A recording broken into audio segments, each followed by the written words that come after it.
இந்த மாதிரி overweight obesity இருக்கிற பேஷண்ட்ஸ் இப்போ கார்டியாக் ப்ராப்ளமோட வராங்க அப்படின்னா how difficult for you when compared with normal weight patients? ஒரு பேஷண்ட் ஹார்ட் அட்டாக்காக வராங்க அப்படின்னா அவங்களுக்கு ஆக்சஸ் எடுக்கிறது அங்கேருந்து ஆரம்பித்தோம்னா, இப்போ பருமனாக இருக்காங்க அப்படின்னா ரேடியலாட் எடுக்கிறது கஷ்டமாக இருக்கும். ஒருவேளை கால் வழியாக போகிறோம்னா அங்கேயும் ஆக்சஸ் எடுக்கிறது கஷ்டமாக இருக்கும். அங்கே ப்ளீடிங் இருக்கிற வாய்ப்புகள் இருக்கும்.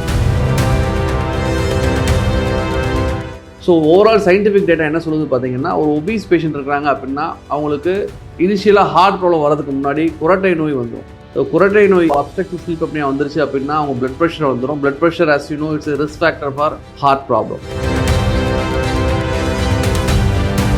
Diastolic dysfunction ஒரு ப்ராப்ளம் இது ரொம்ப காமன்.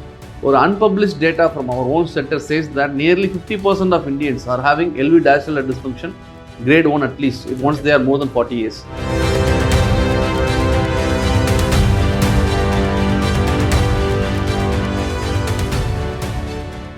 இப்போ உங்கள்கிட்ட சில கேள்விகள் கேட்கலாம். ஏன்னா you are specialist in heart related problem. So again overweight obesity ரொம்ப காமன். ஸோ இந்த மாதிரி ஓவர்வெயிட் ஒபிசிட்டி இருக்கிற பேஷண்ட்ஸ் இப்போ கார்டியாக் ப்ராப்ளமோட வராங்க அப்படின்னா how difficult for you when compared with normal weight patients?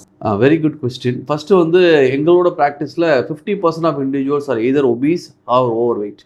So நீங்கள் ஏற்கனவே சொன்ன மாதிரி நாங்களும் அதை ஒரு டிசீஸை பார்க்க ஆரம்பிச்சிட்டோம் rather than as a causative factor. Number 1. Number 2, ஒரு பேஷண்ட் வந்து தின்னாக இருக்கிறாங்க அப்படின்னா, ஒரு பேஷண்ட் ஹார்ட் அட்டாக்காக வராங்க அப்படின்னா அவங்களுக்கு ஆக்சஸ் எடுக்கிறது அங்கேருந்து ஆரம்பித்தோம்னா ரேடியல் ஆர்ட்ரியாக இருக்கட்டும் இல்லை ஃபெமரல் ஆர்ட்ரியாக இருக்கட்டும், கால் வழியாக போகும் எடுக்கிறது ஈஸியாக இருக்கும். ஸோ பருமனாக இருக்காங்க அப்படின்னா ரேடியல் ஆர்ட்ரி எடுக்கிறது கஷ்டமாக இருக்கும். ஒருவேளை கால் வழியாக போகிறோம்னா அங்கேயும் ஆக்சஸ் எடுக்கிறது கஷ்டமாக இருக்கும். அங்கே ப்ளீடிங் இருக்கிற வாய்ப்புகள் இருக்கும். ஸோ ஃபர்ஸ்ட் பாயிண்ட், ஒபிசிட்டியாக இருக்கிறப்ப ஹார்ட் ப்ராப்ளம் அதிகமாக வரும். செகண்ட் பாயிண்ட், அதை நாங்கள் ட்ரீட் பண்ண போகிறப்ப ட்ரீட்மெண்ட் ரிலேட்டட் சைடு எஃபெக்ட்ஸும் ஒபீஸாக இருக்கிறப்ப அதிகமாக வரும். ஸோ ஓவரால் சயின்டிஃபிக் டேட்டா என்ன சொல்லுது பார்த்தீங்கன்னா, ஒரு ஒபீஸ் பேஷண்ட் இருக்கிறாங்க அப்படின்னா அவங்களுக்கு இனிஷியலாக ஹார்ட் ப்ராப்ளம் வரதுக்கு முன்னாடி குரட்டை நோய் வந்துடும்.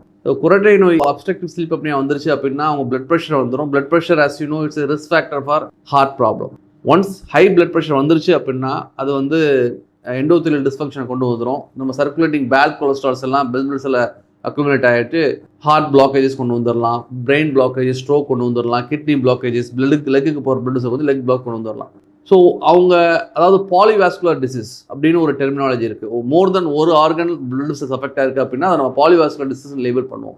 That is quite common in obese patient as compared to non obese patient. அதுக்கடுத்த டெர்மினாலஜி வந்து மெட்டபாலிக் சிண்ட்ரோம். உங்களுக்கு you are the boss for the same. அந்த மாதிரி metabolic syndrome is quite common in our setup of patients. அதுக்கடுத்தது வந்து அவங்களுக்கு இந்த good cholesterol, bad cholesterol. Obese பேஷண்ட்ஸ்க்கு பார்த்தீங்கன்னா எல்டிஎல், பேட் கொலஸ்ட்ரால்ஸ் நிறையவே அதிகமாக இருக்கும். அதுக்கடுத்து பேட் கொலஸ்ட்ராலே அடுத்த வகை oxidized LDL, small dense LDL, இதுவும் அவங்களுக்கு அதிகமாக இருக்குது.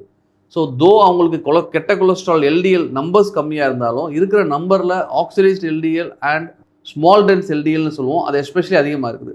அண்ட் இந்த மாதிரி கெட்ட கொலஸ்ட்ரால் அதிகமாக இருக்கப்ப அவங்களுக்கு நம்ம அப்போதைக்கு ட்ரீட் பண்ணாலும் அவங்க ட்ரீட் பண்ணதுக்கப்புறம் திருப்பியும் வர ப்ராப்ளமும் அதிகமாக இருக்கும். ஸோ இதெல்லாமே வந்து obesity also is a inflammated disease. அதாவது எப்படி நம்ம புண்ணு அடிபட்டால் வீக்கம் ஏற்படுதோ அதே மாதிரி உடம்புல எல்லா இடத்துலையும் ஒரு மைல்டு இன்ஃப்ளமேஷன் இருந்துகிட்டே இருக்கும். அந்த மாதிரி இந்த இன்ஃப்ளமேஷன் இருந்துச்சுன்னா that itself is acts like a inciting factor for plaque rupture leading to either heart leading to heart attack or in brain leading to stroke. So once they start losing their weight, the chances for them to have future events will definitely come down. இது வந்து heart blood vessel blockages. இதை தவிர ஒபிசிட்டினால chamber enlargement நடக்க ஆரம்பிக்கும். So left ventricle மைல்டாக விரிய ஆரம்பிக்கும், left atrium மைல்டாக விரிய ஆரம்பிக்கும். ஸோ அவங்களுக்கு ஹார்ட் ஃபெயிலியர், அதுவும் மூச்சு விட கஷ்டம், அதுவும் வர ஆரம்பிச்சிடலாம். அதை நாங்கள் ஹார்ட் ஃபெயிலியர் ரெண்டாக பிரிக்கிறோம். ஒன்று டயஸ்டாலிக் டிஸ்ஃபங்க்ஷன், இன்னொன்று சிஸ்டாலிக் டிஸ்ஃபங்க்ஷன்.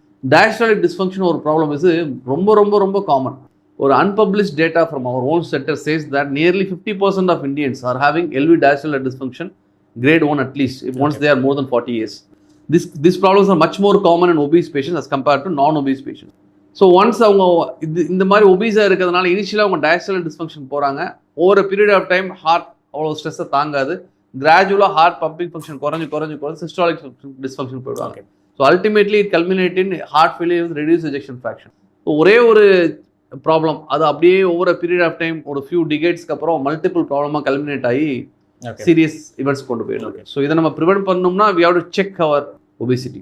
நீங்கள் இது சொன்னதுனால ஒரு இம்பார்ட்டன்ட் இது அவேர்னஸ்க்காக.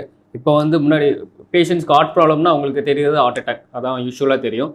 இந்த heart failure with preserved ejection fraction இப்போ வந்து நிறைய அதை பற்றியும் ஆராய்ச்சிகள் வருது, நிறைய பேஷண்ட்ஸும் இப்போ டயக்னோஸ் பண்ணுறோம். ஸோ நிறைய பேருக்கு அந்த அவேர்னஸும் இருக்காது heart failure with preserved ejection fraction. இப்போ இந்த ஓவர் வெயிட் ஒபிசிட்டியில் இருக்கவங்களுக்கு நீங்கள் ஆல்ரெடி சொல்லியிருந்தீங்க, இன்னும் கொஞ்சம் விவரமாக சொல்லுங்கள். அது எவ்வளோ காமன் அண்ட் எவ்வளோ இம்பார்ட்டன்ஸ் இது, எப்படி கண்டுபிடிக்கிறது, அண்ட் எப்போ வந்து அவங்க இப்போ ஓவர் வெயிட் ஒருத்தர் ஒபிசிட்டி இருந்தால் எப்போ உங்களை அணுகி இருக்கான்னு தெரிஞ்சுக்கிறது? Very valid question sir. So heart ஃபெயிலியரை கிராஸாக 3ஆக பிரிக்கிறோம். Heart pumping function, ejection fraction சொல்லுவோம். அதை பேஸ் பண்ணி அது 50% மேலே இருக்குது, 50லேருந்து 40% இருக்குது, 40% கீழே இருக்குது. 40% கீழே இருக்குது அப்படின்னா heart failure with reduced ejection fraction சொல்கிறோம். 40லேருந்து 50 இருக்குதுன்னா அதை வந்து மிட் ரேஞ்ச் எஜெக்ஷன் ஃப்ராக்ஷன் சொல்கிறோம். 50க்கு மேலே இருக்குன்னா அது ப்ரிசர்வ்டு எஜெக்ஷன் ஃப்ராக்ஷன் சொல்கிறோம். இந்த ஒபீஸ் பேஷண்ட்ஸில் ப்ரிசர்வ்டு எஜெக்ஷன் ஃப்ராக்ஷன் ரொம்ப காமன்.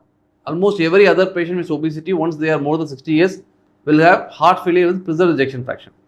இதை நாங்கள் டயக்னோஸ் பண்ணுறதுக்கு யூஸ் பண்ணுற ஒரு பிளட் டெஸ்ட் வந்து NT-proBNP, பிரெயின் நாட்ரியூரிட்டிக் பெப்டைட் இல்லை NT-proBNP அப்படிங்கிற ஒரு டெஸ்ட் பண்ணி அது அவங்க ஏஜ்க்கு ஏற்ற மாதிரி எந்த அளவுக்கு எலிவேட்டடாக இருக்குன்னு பார்ப்போம்.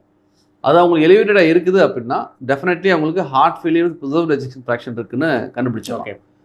As compared to heart failure with reduced ejection fraction, அது ஹார்ட் பம்பிங் கம்மியாக இருக்குது, அவங்களுக்கு நிறைய ட்ரக்ஸ் இருக்குது ட்ரீட் பண்ணுறதுக்கு.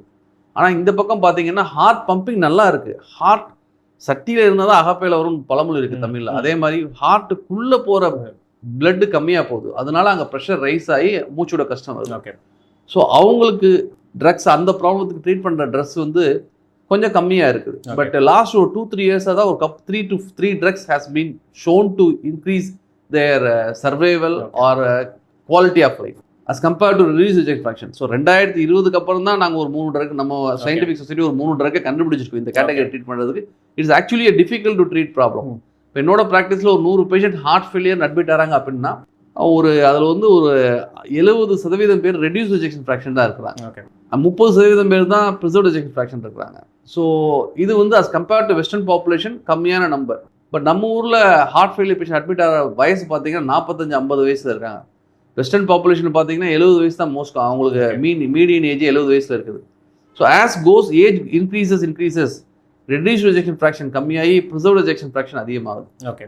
ஸோ இந்த NT-proBNP வந்து அகைன் எவ்வளோ ஃப்ரீக்வெண்ட், ஏன்னா நீங்கள் சொன்னது வந்து ட்ரீட்மெண்ட் எடுக்கிறது சொல்கிறீங்க, உங்கள்கிட்ட வர்றதை சொல்கிறீங்க.